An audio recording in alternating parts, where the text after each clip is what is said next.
So the program starts with randomizing, full screen, setting speed, then setting borderless window, getting height, width, adapting current room, which is only one, as I showed previously, resizing application surface to adapt to given resolution, and going to this room to make it visible. So we are going back to the room we are currently in. It is how GameMaker Studio operates. Here we are setting some things for starter for GPU. They are operated later on automatically. Setting some epsilon, enabling trash collector, setting vertex buffer format. So for now I'm using position, normal, texture coordinates, no colors, no tangents, no such stuff. We are working on the basics. Scaling factor for icons, many.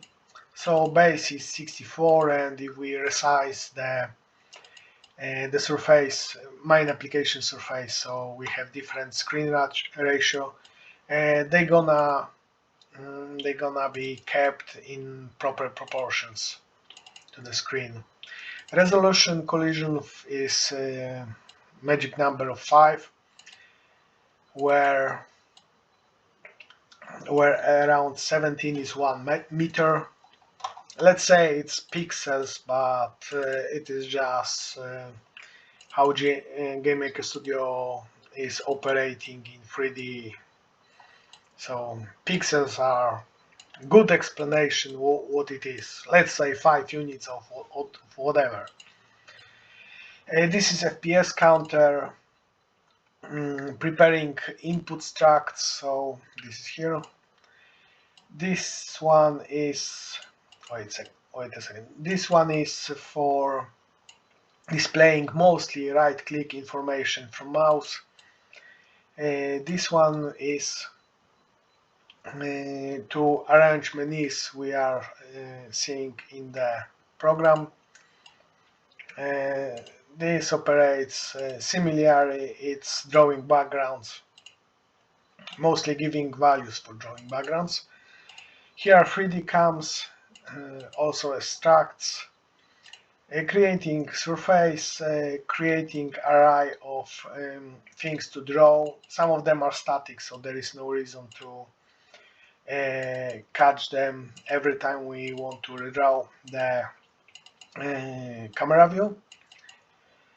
These are operators for menus that are loaded to the screen. Those are templates for the menus. Here is the 3D map creation, so this is mostly a template. Word size 4K is a bit too big, but I'm trying to push as much triangles in the map so I can see when it's choking. And of course it can be partition and they have chunks. We can say this is a game room, this word size. Of course I can display other vertex buffers around, but it's generally for collisions, for the sake of collisions. So here we have some information that are kept in case we put another, let's say, room to flawlessly go from one to another, like from one part to other part of map. We just moving the origin, where the world starts and where it ends. This is array of controllable objects we are pushing later on, statics, helper objects, and so on. Most of them have exact same structure, so they are not completely interchangeable, but structure is very similar. There are just a few differences. Like controllable objects have some controls, yeah, obviously. This is how if I have -1 somewhere, it is undefined and it's gonna be defined by any other function later on. So we have partial static colliders, which is the reference to the all static collider array. which consists all triangles that can collide statically in the world. This is just a keeper because some functions during operation changes those values. This is reference struct. It's keeping parts and scale for reference for humanoid. And they are scalable, so here is the scale and here is rotation, so scale is adaptable for them. And all those parts like mine and spine, head, and so on, swords, arms, shields, whatever we put on the guy, the character, is here. And here are detectors. They can be visible, but for now they are empty. Later on I have some anim cycles. So anim cycles consist animation, timer. It is modified by in flight by character itself. So if you are working consistently and speeding up, so this time gonna be shorter. There are line detectors, so to colliders, so they tell us if it collides with anything. And those cycles are responsible for animating our characters, and animations itself are here, so walking up, down, and so on.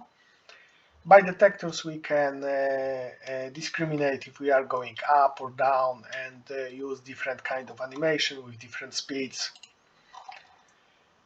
because engine is physically dependent, so there is no capsule or something like that. Collisions are determined directly by the physics of the object. So if you put feet somewhere, it's gonna be there. So if he don't touch the ground with next feet, he is not about to put the leg, and he's gonna go back, for example, to idle cycle.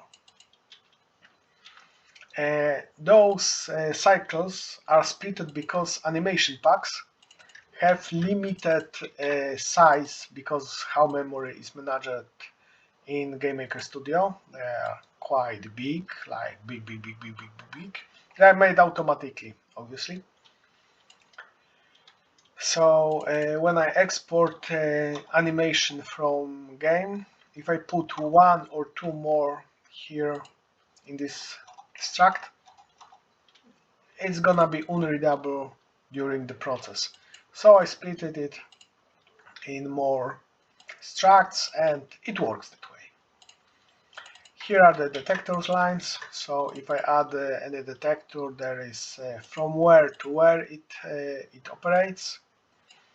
It is copy of the name, resolution, so it is set to 5 for now. What part it is responsible for in case of what it is doing. For example, anchor is to put it on the ground, or something else, depend. You can catch something with hands. And here are information, so if he detects anything like steps up, down, so he's checking terrain in the front of him and determining if he should use special animation like going up or flat or going down, same for jumping or same for running.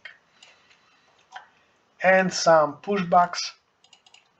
So there are detectors that are telling us if we collided with something, so we have some pushbacks.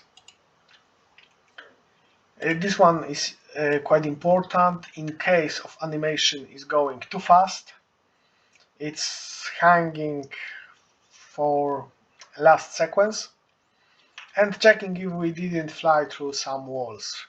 So it is kind of pushback from past to present position, and some animations are excluded for updating position of this detector.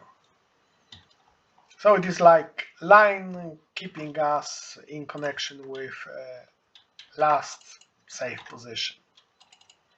Swaps. I can swap items in flight. Same I can do with scale. So every part have some VBOOs that can be exchanged, and obviously collider, and later on I'm about to change textures also. For now, textures are just the color references. I'm using one only, so this is my texture. And triangles are fit in the square of given color, and so they are painted that way. There are also detectors, so they can be invisible, green or orange. They are parts as any other. Here I'm creating vertex buffers, mostly from files. I have generated some terrain, but it is not in use any longer. But of course I can change to use them. And some themes for body parts and this kind of stuff, like weapons, shield, swords. Then we have generating the static objects. So static objects is in general add some terrain for now. And terrain consists a vertex buffer of terrain, which is same as its collider. So those reference, in case of reloading, tell the loader what is the name of vertex buffer it has to use, collision method, and so on. Dynamic objects looks exactly the same way, they just have some more information like controls and stuff. Finish operation is working on this in about those information we referred just previously. Here we are fetching position dependency. It is more important for dynamic objects, so it's create. We have more parts than one. Terrain have obviously one for now, but it can have more. We creating chain of dependency, like head is hanging on the neck is hanging on the spine is hanging on the torso is hanging on the S, and the S is hanging on the main object, which is abstract. Then we are loading all those objects. This is the exact same script that is reused later on in animation. So parts are reloaded. Only main part is kind of special because there's no point of reloading it. But in case I want to move manually object, so I'm just moving the main part, obviously. So they are the children of this parent object, we can say.